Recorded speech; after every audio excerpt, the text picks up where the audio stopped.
Sehingga Imam Ghazali punya riwayat yang agak unik. Hatta takuna ibadatu akhiri hadil ummah iku annau. Sehingga suatu saat ibadah terbaik umat ini itu tidur. Itu kan riwayat kontroversi. Ketika Imam Ghazali saja, kenapa iya?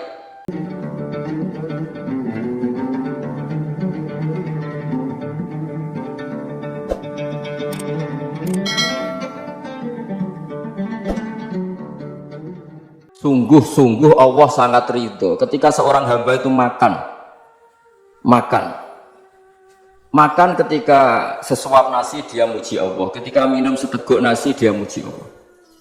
Itu kalau orang diridhoni Allah itu wali betul. Itu untuk jadi wali itu gampang, kamu makan ridho, kamu ninjak buminya Allah ridho seneng, kamu hidup keseharian aman seneng. Nah ini supaya sampean kita semua ngaji betapa panduan Rasulullah untuk menggapai ridho Allah itu banyak yang keseharian sekali. Saking kesehariannya banyak dalam hadis dan itu sahih. Nabi menyebut hal-hal yang keseharian. Hatta ma tas'alu fi imra'atika, kamu punya uang kemudian istri kamu bisa makan itu ibadah. Bahkan sebagian ibadah itu dicontohkan Nabi yang akhirnya diprotes sahabat. Yaitu wa fi buti ahadikum sedekah, kamu menggauli istri kamu itu ya sedekah. Sampai sahabat bilang yang benar ya Rasulullah. Ayati ahaduna syahwatahu wa huwa lahu ajrun. Masa urusan biologis, urusan syahwat kemudian dia dapat pahala. Tapi menjawab alai salawatu aha fi haramin akana alaihi wisrun. Bagaimana kalau dia meletakkan ke yang tidak benar itu kan dosa. Nah, hal-hal seperti ini yang saya ingin teman-teman semua saya juga agak ingin ngaji demi Anda juga agak ingin. Itu dosa sekali ngaji kok. Pesanan kelompok tertentu itu nggak boleh. Islam itu untuk semua. Jadi ya cuma karena di depan saya jenengan ya seakan-akan jenengan korbannya. Itu ada ilmunya dalam usul fikih itu. Jadi orang itu harus ngaji usul fikih. Nama yang disebut, mungkin Mas Sufyan masih ingat zaman ngaji usul fikih. Nama yang disebut itu tidak jaminan sebagai prioritas perintah. Jadi misalnya gini, kebetulan yang di depan Nabi itu Abu Dzar. Nabi ya bilang, ya Abu Dzarin ini uhibbuka misalnya, atau ya Mu'ad ini uhibbuka, atau ya Abu Hurairah ini uhibbuka. Banyaklah riwayat yang Nabi nyebut ya Abu Dzarin, ya Mu'ad, ya Abu Hurairah. Kemudian misalnya Nabi meneruskan khitab, ini uhibbuka, saya mencintai kamu, fakul dubur sholatin, atau sebagian riwayat disebut fala tada'an la dubura kulli sholatin, Allahumma inni ala zikrika wa syukrika wa husni ibadatik. Saya mencintai kamu, siapa aja. Mu'ad bisa, Abu Dzar bisa sahabat. Saya mencintai kamu, mohon kalau habis sholat kamu jangan lupa wiridan Allahumma a'inni ala dzikrika wa syukrika wa husni ibadatik. Ya Allah, tolong kami permudah supaya mudah ingat Engkau. Anda tidak bisa mentang-mentang, wong nama saya Parmen, nama saya Purnomo, itu yang diperintahkan Mu'ad besar. Jadi yang disebut satu, tapi khitab itu untuk siapa saja. Saya teruskan. Jadi saya mohon semua kita melakukan kebaikan itu kalau dalam kaidah fikih disebut al-yatin la yuzalu bisyak. Banyak kebaikan yang kebenarannya itu 100%. Tidak punya efek samping ke pihak lain, ke kelompok lain, ke komunitas lain. Itu tadi misalnya Anda makan dan itu murah sekali, hanya butuh satu piring. Setiap punyaan kamu muji Allah, setiap minum kamu muji Allah. Itu redaksinya Rasulullah SAW disebut Allah sangat ridho ketika seorang hamba makan, kemudian dia memuji Allah, atau minum kemudian dia muji Allah. Logikanya gampang. Negara seperti ini yang kamu harapkan bentuknya kayak apa, mertua, ipar, komunitas, tetangga, itu nyata terjadi itu kan belum pasti. Sementara yang mesti terjadi adalah kamu butuh makan, kalau tidak mati. Butuh minum, kalau tidak mati. Butuh bumi yang nyaman ditempati, kalau tidak kita juga mati. Sebab itu Allah kalau menyebut nikmatnya itu hal-hal yang keseharian. Alladzi at'amahum min ju'. Allah itu siapa? Allah itu yang menciptakan kamu bisa makan. Tidak berlebihan. Allah itu yang menciptakan kondisi sosial itu ideal. Zaman Nabi itu ya ada orang munafik.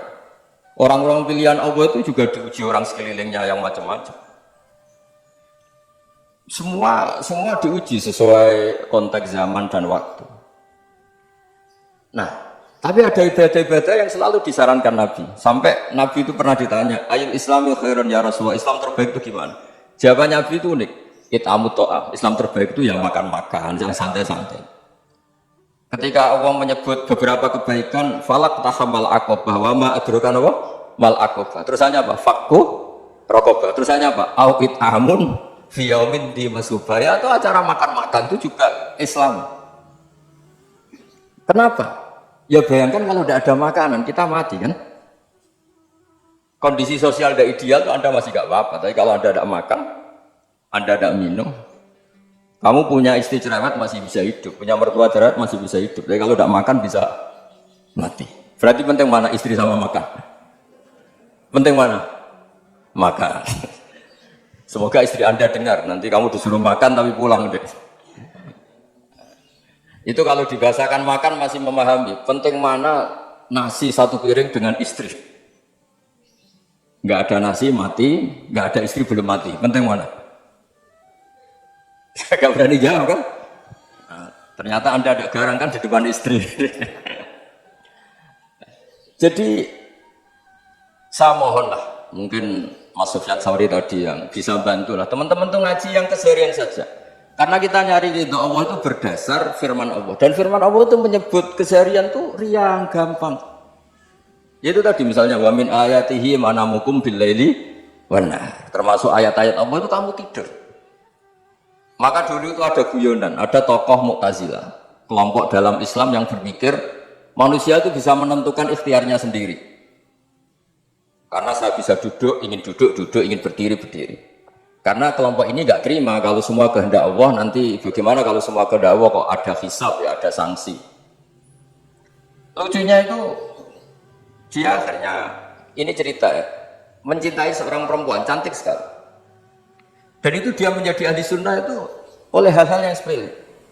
Karena istrinya cantik, ya namanya suami istri itu hubungan intim. Terus ditanya, Mas masih ingin lagi? Masih. Silahkan diulang lagi.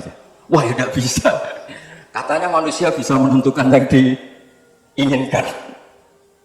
Itu tobat itu.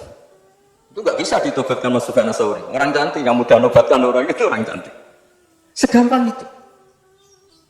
Akhirnya kita tahu, makanya kalau dalam kitab Hikam itu disebut al-aqil mayyakul madza yaf'alu wa hubi wal ghafil mayyakul madza af'al. Orang yang punya akal karena sadar ini wilayah Allah, semua milik Tuhan, itu dia tiap hari berpikir besok Allah akan melakukan apa terhadap dunia ini. Kamu merencanakan sesuatu, mau plesir ternyata gempa, mau wisata ke Rusia ternyata perang, kamu tidak pernah tahu apa yang akan terjadi besok. Wa ma tadri nafsum ba'da taksibu ghada. Tapi anda semua kita ini sering punya jadwal permanen. Makanya saya kalau diundang siapa saja, bisa takdir. Yang jelas Gus ini acara penting. Ya masih acara penting, nak pengiran ngersakno piye? Kowe apa jadi pangeran? Kamu kok mau jadi Tuhan? Itu kadang ya kiai. Penting Gus acara ini jenengan harus memastikan bisa. Loh kamu itu yang ngajarin tauhid, sesuatu itu biadillah kok bilang-bilang apa pasti. Kalau saya terus tak tobatkan loh kamu kata itu. Ya kalau gitu Gus bilang insya Allah. Wah itu hati saya, fisik saya, roh saya sudah bilang insya Allah. Gak usah kamu latih kata saya. Nah hal-hal tauhid keseharian itu gampang sebetulnya. Wal ghafil yaqulu madza af'al. Tapi orang yang lupa Allah dia setiap hari bilang besok apa? Kita bisa melakukan apa? Seakan-akan dia itu aktor, dia penting, dia subjek permanen, dia. Padahal kita ini hanya objek kehendak Allah Subhanahu wa taala. Karena kita yakin sesuatu yang terjadi di alam raya ini kita tidak bisa apa-apa. Makanya saya sering ngaji, beliau sering bilang ketika Anda mensifati Allah, dia yang menghidupkan, sudah itu tanamkan sehingga ketika kita mati santai saja. Kenapa santai? Allah punya cara menghidupkan kita. Zaman kita hidup juga gak tahu caranya ngelola jantung, ngelola paru-paru. Kamu juga gak tahu ngelola oksigen yang tidak beracun, tidak mengandung polusi. Tahu-tahu hidup. Gak ingin tua ya tahu-tahu tua, gak ingin mati tahu-tahu mati. Selama ini kita hidup juga agak tahu apa sebetulnya. Hanya gaya tok, punya jadwal, punya planning. Kalau kamu bisa menentukan pilihan Anda, pasti Anda istrinya cantik, 4 neriman semua, ponaah semua. Nyatanya enggak kan? Sudah 1 jelek, cerewet. Oh itu kan, nyatanya enggak bisa apa-apa Anda kan? Dan kamu bawa mati lagi. Itu kan. Istri Anda juga gitu, punya keinginan, punya suami yang ganteng, yang jabat, yang beriman, yang enggak poligami. Ya enggak kesampaian juga. Kalau kita ngitung tingkat kegagalan kita itu gagal terus. Ya kan? Nah, terus ingat Allah, maka yaf'alu wa bi. Orang yang punya akal selalu berpikir Allah itu menghendaki apa terhadap saya. Lalu sama-sama orang melihat orang yang serius, itu kata Anda itu pemikir berat, serius, senang punya tokoh yang meremut karena kamu anggap serius. Tapi sebagian orang menganggap orang yang serius itu wong meremut, wong masam, wong muka kok ditekuk.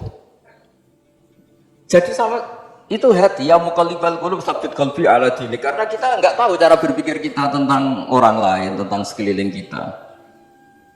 Misalnya kita orang baik yang jenis ngurmat fakir miskin. Ada orang bangun masjid mewah itu janggal. Apa artinya masjid mewah kalau banyak orang kelaparan?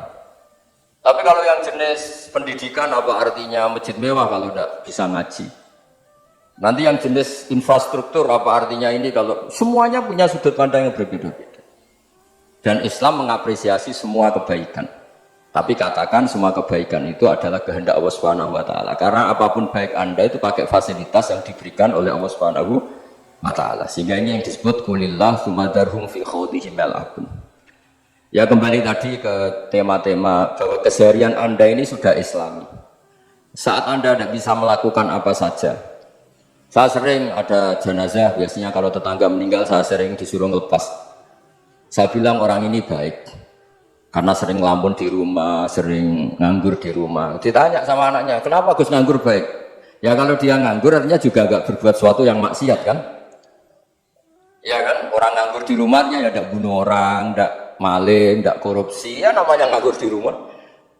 Lah cuma istri cara pandang nganggur gak menghasilkan uang itu, tapi juga gak menghasilkan kriminal kan? Jadi sebenarnya Islam itu cara, makanya kalau sampai ngaji usul fikih itu ada kitab usul fikih namanya Lubul Usul, itu terkenal sekali di pesantren itu. Itu kalau ngapresiasi keseharian itu luar biasa. Izma min mubahin illa wa yatahaqququ bihi tarku haramimma. Karena keseharian yang mubah saat Anda lakukan itu ada kehebatan yang luar biasa, yaitu meninggalkan haram. Makanya dulu banyak orang-orang alim ketemu temannya itu guyon sampai semalaman. Itu biasanya yang semangat Islam itu kiai kok tidak tahajud, kiai kok tidak witir. Orang yang sedang mapan uangnya banyak, malam itu udah kelayaban itu sudah luar biasa. Melawan nafsu supaya tidak maksiat itu sudah luar biasa. Supaya lupa guyon sama temannya semalaman sampai subuh. Gejlok-gejlokan kenang zaman miskin, zaman kuliah nggak jelas, zaman apa. Melihatnya jangan takut tahajud. Seperti ini meninggalkan tahajud, tapi meninggalnya ini talqul muharramat. Jadi kayak apa hebatnya? Sehingga Imam Ghazali punya riwayat yang agak unik. Hatta takuna ibadatu akhiri hadil ummah iku annau. Sehingga suatu saat ibadah terbaik umat ini itu tidur. Itu kan riwayat kontroversi. Ketika Imam Ghazali saja, kenapa iya? Kenapa kamu mulai keluar dari rumah itu sudah banyak maksiat? Melihat perempuan yang enggak mahram, melihat fenomena. Tapi kalau kamu tidur itu enggak melihat apa. Tapi juga kamu jangan menganggap tidur itu ibadah betul. Saatnya melakukan fardu ain malah masih tidur. Tapi itu sudut pandang menjadikan kita Islam itu gampang. Jadi saat Anda tidak bisa aktivitas apa-apa, misalnya ada beberapa orang yang lumpuh. Lumpuh itu memang nggak bisa Jumatan, nggak bisa ibadah, tapi dia juga nggak bisa maksiat. Tidur itu memang Anda saat itu nggak bisa tahajud, nggak bisa witir, tapi saat itu ada zina, ada maling, ada gosipkan orang, ada bully orang, ada menanamkan kebencian, ada hasud. Sehingga tidur menurut Allah Ta'ala wa min ayatihi manamukum billaili apa? Benar. Karena di tidur itu selain ada unsur istirahat, jaga kestamina, juga ada unsur meninggalkan beberapa keburukan. Nah saya mohon ibadah yang keseharian ini kita jaga. Supaya kita semua baca ayat itu fase itu tertanam di hati. Allah itu siapa? Alladzi at'amahum min ju'in wa amanahum min khauf. Dan Allah kalau cerita di Quran itu anna subabnal ma'a subba thumma syaqaqnal arda wa syaqqa fa'ambatna fiha habba wa inaba wa qadba wa zaituna wa nakhla wa hada'iqa ghulba. Kamu tahu saya ini siapa, kata Allah? Saya ini adalah Tuhan yang menurunkan air, kemudian ada tanaman banyak. Habba wa inaba wa qadba, ada zaitun, ada tin, kalau orang Jawa mungkin ada tela, ada padi, ada mangga, ada pisang. Sudah. Wa inaba wa zaituna wa nakhla wa hada'iqa ghulba. Ada perkebunan yang lebat. Tujuannya apa? Mata Allahum, silakan kamu pakai, kamu nikmati. Tapi karena kadang kita ini punya ide-ide besar. Tadi untuk syukur saja nunggu punya istri riman, rumah baik, tetangga baik, komunitas baik, semuanya baik baru syukur. Lama-lama nanti ada di surga, syukurnya nunggu surga paling kelas A. Itu sudah ada yang menghuni Rasulullah, kamu nggak boleh di situ. Masa untuk syukur saja, repotnya Masya Allah. Jadi mohonlah Quran yang kalau Anda hafalkan bersama itu kan ada ayat-ayat yang kayak tadi. Ya, falyanzuril insanu ila ta'ami. Coba lihat apa yang kamu makan ya, dari mana, dan untuk mempertahankan hidup kamu keseharian. Jadi jangan kira ibadah itu harus membentuk komunitas yang versi Anda. Ibadah itu harus yang hal yang mulu-mulu. Kesehariannya Anda alami. Ini saya tidak bikin-bikin. Saya ngaji bukan karena berdasar pesanan. Itu ayat yang saya baca kan betul ada ayatnya kan. Falyanzuril insanu ila ta'ami. Anna sababnal ma'a sabba thumma syaqaqnal arda syaqqa fa ambasna fiha habba wa inaba wa qadba wa zaituna wa nakhla wa hadaiqa khulfa. Terusannya apa? Mata'al lakum, silakan kamu nikmati. Mata itu silakan kamu nikmati. Ya kayak sampean dikasih hidangan ya makan. Ya udah makan. Habis makan ya minum. Habis itu ngantuk ya tidur. Ya sudah normal-normal saja. Kayak apa indahnya Islam. Tapi Anda mencari Islam yang gimana lagi? Nah itu yang diajarkan guru-guru kita, diajarkan sanad kita sampai Wali Songo, sampai Rasulullah SAW. Bahwa pada akhirnya ada jihad, ada perang. Itu dulu memang perang, bukan membunuh. Beda. Dulu kita dijajah Belanda ya perang, dan itu normal karena kita dijajah. Jadi ketika orang lain ingin baik sama kita, wa in ahadum minal musyrikin astajaruka ya fajirhu hatta yasma'a kalam. Kalau mereka ingin baik ya kita baik.